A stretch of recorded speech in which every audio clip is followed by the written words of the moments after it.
حضرت صفوان ابن عسال رضی اللہ تعالیٰ عنہ آپ رسول اللہ کے صحابی، آپ فرماتے ہیں کہ قال یہودی لصاحبی اذهب بنا الی ھذا النبی صلی اللہ تعالیٰ علیہ وآلہ وسلم، ایک یہودی اپنے ساتھی سے کہنے لگا کہ آئیں نبی پاک صلی اللہ علیہ وآلہ وسلم کی بارگاہ کے اندر چلتے ہیں۔ فقال له صاحبہ، تو اس کا صحابی، اس کا جو ساتھی تھا، وہ کہنے لگا لا تقل نبی انہ لو سمعک لکان لہ اربع اعین، وہ کہنے لگا تم نبی نہ کہو، اگر انہوں نے یہ بات سن لی، یعنی آقا علیہ السلام کو یہ بات پتہ چل گئی کہ ہم بھی ان کو نبی کہتے ہیں، تو ان کی آنکھیں چار ہو جائیں گی، ان کی آنکھیں چار ہو جائیں گی۔ آنکھیں چار ہونے سے کیا مراد ہے؟ اس کا مشہور معنی یہی ہے جو محدثین نے مراد دی ہے کہ آقا علیہ السلام بہت زیادہ اس بات سے خوش ہو جائیں گے۔ دیکھیں نا، خوشی کے وقت آنکھیں نظر تیز ہو جاتی ہے، یہ بات یاد رکھیں۔ جس وقت غم آتا ہے نا تو سارا جہان آپ کو تاریک نظر آتا ہے، لیکن جب انسان کو خوشی ملتی ہے اور پے در پے خوشیاں ملتی ہیں نا تو یہ نظر جو آٹومیٹک تیز ہو جاتی ہے۔ تو اس بات کی طرف بھی اشارہ ہے کہ ان کی نظر تیز ہو جائے گی، اور صحیح مشہور جو معنی ہے وہ یہی کہ آقا علیہ السلام اس بات سے بہت خوش ہوں گے۔ اور ایک تیسرا معنی بھی محدثین نے لکھا ہے، وہ یہ کہ دیکھیں نا، جس بندے کو یہ بات معلوم ہو جائے کہ میرے متعلق جو میرے مخالف ہیں وہ بھی تسلیم کرتے ہیں کہ میرا راستہ سچا ہے اور میں سچے راستے کے اوپر جا رہا ہوں، تو وہ بندہ زیادہ محنت اور لگن سے کام کرتا ہے۔ تو اس طرف بھی اشارہ ہے کہ اس کی آنکھیں چار ہو جائیں گی، یعنی وہ اپنا کام مزید تیز کر دیں گے۔ فَأَتَيَا رسول اللہ صلی اللہ تعالیٰ علیہ وسلم، تو وہ دونوں ساتھی کیا کہ حضور علیہ السلام کی بارگاہ کے اندر آئے، تو فَاسْأَلَاهُ عَنْ 9 آیَاتٍ بَيِّنَاتٍ، تو انہوں نے حضور علیہ السلام کی ذات اقدس سے حضرت موسیٰ علیہ السلام کو اللہ تعالیٰ کی ذات مقدسہ نے جو 9 نشانیاں عطا فرمائی تھی، وَلَقَدْ آتَيْنَا مُوسَىٰ 9 آیَاتٍ بَيِّنَاتٍ، اس میں آقا علیہ السلام اللہ تعالیٰ فرماتے ہیں کہ موسیٰ علیہ السلام کو ہم نے جو 9 نشانیاں عطا فرمائی تھی، 9 جو معجزات عطا فرمائے تھے، تو ان کے متعلق آقا علیہ السلام ان کے متعلق انہوں نے حضور علیہ السلام سے سوال کیا۔ فقال رسول اللہ صلی اللہ تعالیٰ علیہ وسلم، تو حضور علیہ السلام نے اس کے جواب کے اندر حضرت موسیٰ کے ان معجزات کا ذکر نہیں کیا کہ آپ کو اللہ تعالیٰ نے وہ عصا عطا فرمایا، اسی طریقے سے ید بیضا کی طاقت اللہ تعالیٰ نے آپ کو عطا فرمائی کہ بغل سے آپ نے ہاتھ نکالا وہ روشن ہو گیا، اور باقی جو بنی اسرائیلوں نے جو 7 نشانیاں دیکھی تھیں، یعنی ٹوٹل 9 جو نشانیاں ہیں، تو وہ حضور علیہ السلام نے بیان نہیں فرمائیں۔ کیوں نہیں بیان فرمائی؟ بلاغت کے اندر یہ بات موجود ہے کہ یہ ایسے جو جوابات ہوتے ہیں یہ حکمت کے اوپر مبنی ہوتے ہیں، یعنی آقا علیہ السلام کے فرمانے کا مقصد یہ تھا کہ تمہیں معجزات کی ضرورت نہیں ہے، تمہیں احکامات کی ضرورت ہے۔ تمہیں کس کی ضرورت ہے؟ معجزات کی تمہیں ضرورت نہیں ہے، تمہیں احکامات کی ضرورت ہے۔ تو پھر اس کے جواب کے اندر آقا علیہ السلام نے موسیٰ علیہ السلام کے وہ 9 معجزات ذکر نہیں کیے، بلکہ اللہ تعالیٰ کے وہ احکامات ذکر کیے جو تمام ادیان کے اندر اللہ تعالیٰ نے مشترک رکھے ہیں، یعنی صرف ہماری شریعت کے اندر نہیں، تمام شریعتوں کے اندر، تمام ادیان کے اندر اللہ تعالیٰ نے وہ باتیں رکھی ہیں۔ وہ باتیں کیا ہیں؟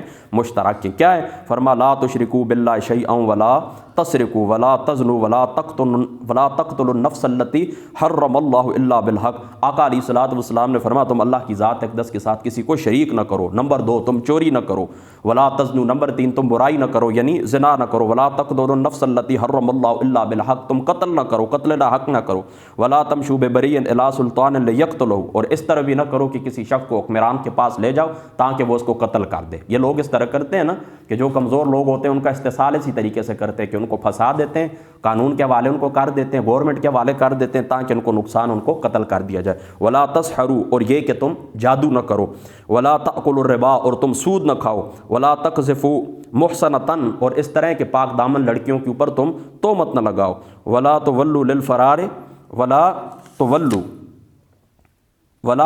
للفرار یوم الزحف، اور پھر اس طرح بھی نہ کرو کہ یہ جو لڑائی ہوتی ہے نا میدان جنگ کے اندر، تو فرما میدان جنگ سے پیٹھ پھیر کر فرار نہ ہو جاؤ۔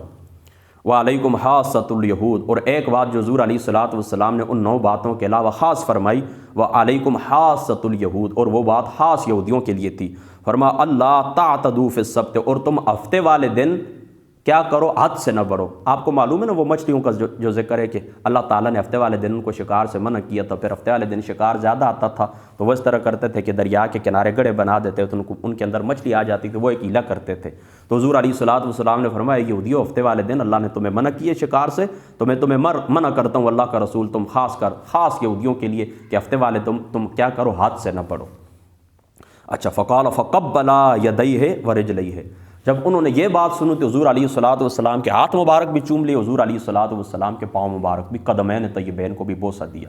تو اس سے پتہ چلا کہ نیک جو لوگ ہوتے ہیں تو ان کے قدموں کو، ان کے ہاتھوں کو بوسہ دینا، ان کو چومنا کیا ہے؟ جائز ہے۔ میری بات آپ سمجھ گئے نا؟ جائز ہے۔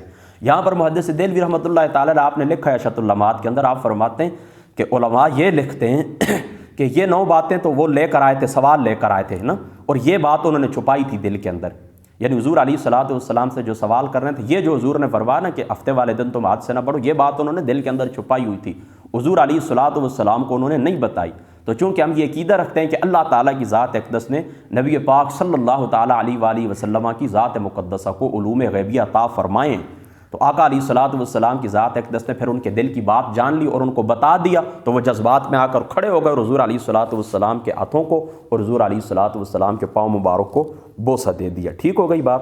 اچھا، وقال نشہد انک نبی، وہ کہتے ہیں ہم گواہی دیتے ہیں کہ آپ اللہ کے رسول ہیں۔ یہاں پر یہ بات یاد رکھنا کہ انہوں نے یہ ایمانی گواہی نہیں دی، بلکہ انہوں نے کہا کہ ہم پہچانتے ہیں اس بات کو کہ آپ اللہ تعالیٰ کے نبی ہیں۔ ایمانی جو گواہی ہوتی ہے اس کے لیے تصدیق ضروری ہوتی ہے، انہوں نے کہا ہم پہچانتے ہیں آپ کو کہ آپ اللہ تعالیٰ کے نبی ہیں۔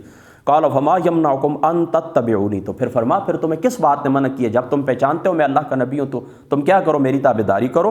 قال داؤد علیہ الصلوۃ والسلام، وہ کہنے لگے قال داؤد علیہ الصلوۃ والسلام دعا ربہ، داؤد علیہ الصلوۃ والسلام نے اللہ کی بارگاہ کے اندر دعا کی تھی، اللہ یزال من ذریتی نبی، ان کے ہمیشہ نبوت میری اولاد کے اندر رہے۔ یہ انہوں نے داؤد علیہ السلام کے اوپر جھوٹ باندھا ہے۔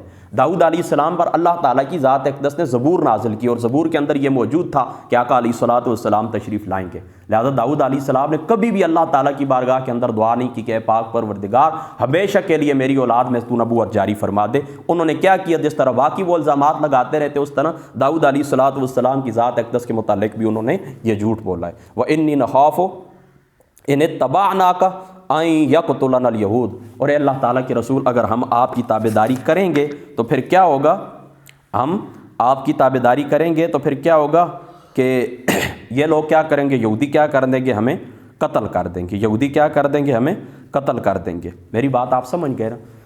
اب آگے بڑھتے ہیں، یہاں پر یہ حدیث مبارک مکمل ہو گئی۔